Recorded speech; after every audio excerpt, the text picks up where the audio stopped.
Hello everyone, welcome to Achievers IAS classes. Let's begin our discussion on the current events of 31st August 2018. The first issue in news is regarding Section 124A of the IPC, or what is known as the Sedition Law. The issue is in news because recently the Law Commission of India, which is the centre's topmost advisory body on various laws, has said that dissent and criticism of the government are essential ingredients of a robust public debate in a vibrant democracy, and has thereby recommended that it is time to rethink or even repeal the provisions of sedition under Section 124A of the IPC. It further argues that the British, who introduced sedition to oppress Indians, have themselves abolished the law in their country, but still it exists in India and attracts an imprisonment from 3 years to life, stating that every restriction on free speech and expression must be carefully scrutinized to avoid unwarranted restrictions.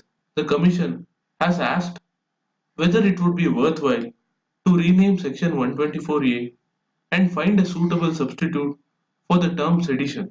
However, the Commission has also posed the query that if the contempt of court invites penal actions, should contempt of government also attract punishment?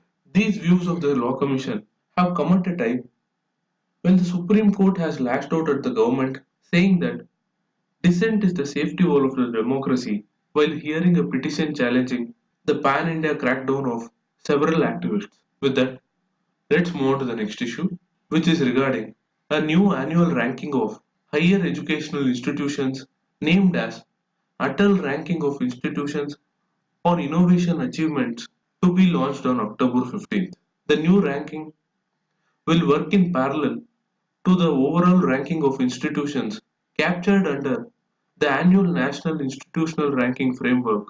But there is a slight distinction between the ranking metrics because the National Institutional Ranking Framework is based on research, but the Atal Ranking of Institutions on Innovation is based on innovation, as the name suggests, which translates research knowledge into general utility. In this regard, the new ranking system will focus on facilitating access to advanced centers, ideas of entrepreneurship, innovation ecosystems supported through teaching and learning, and innovative solutions to improve governance of the institution.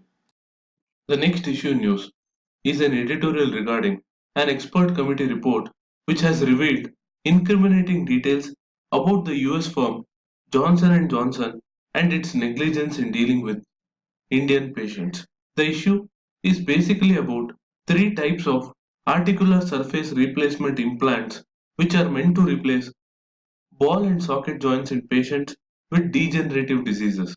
Data from several countries had showed that an extraordinarily high number of these implant recipients had to undergo repeat surgeries, and the cause was found to be the leaking cobalt and chromium from these implants.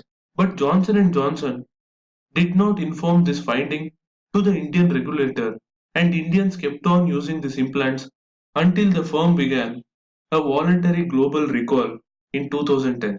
Also, the firm's actions in India differed widely from those in other countries, like it began corrective surgeries almost immediately in the US, but the first surgery in India happened only in 2014.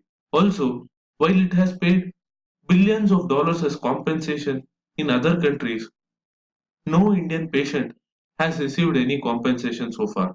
This reflects the attitude of the firm in ensuring patient safety, but the company claims that it had trouble tracking down patients in India who had undergone the surgery. The whole issue not only highlights the apathy of the Johnson & Johnson firm, but also the failure of the Central Drug Standard Control Organization to protect the interests of Indian patients.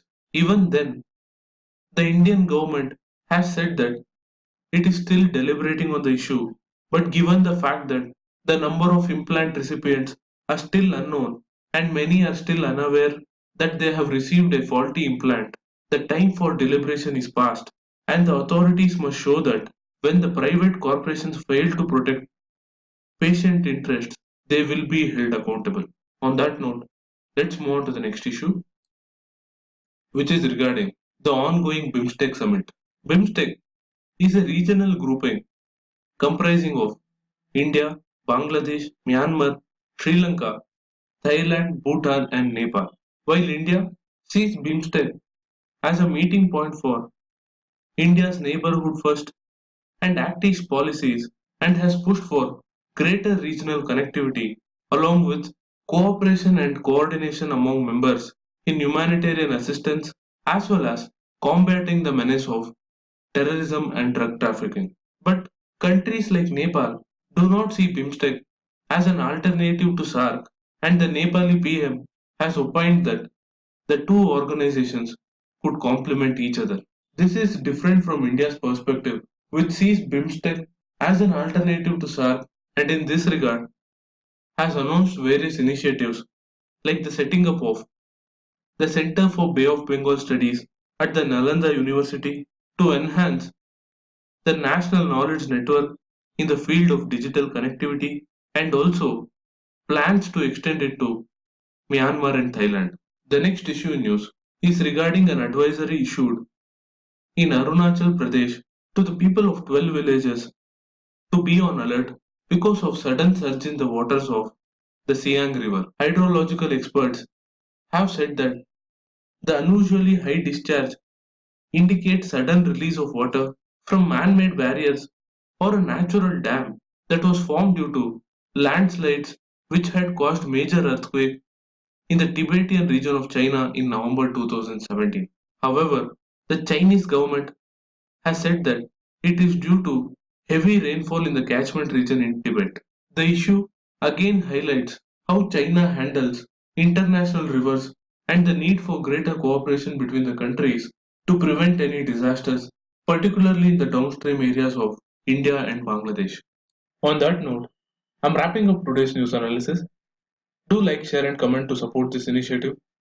Thank you for watching. Have a nice day.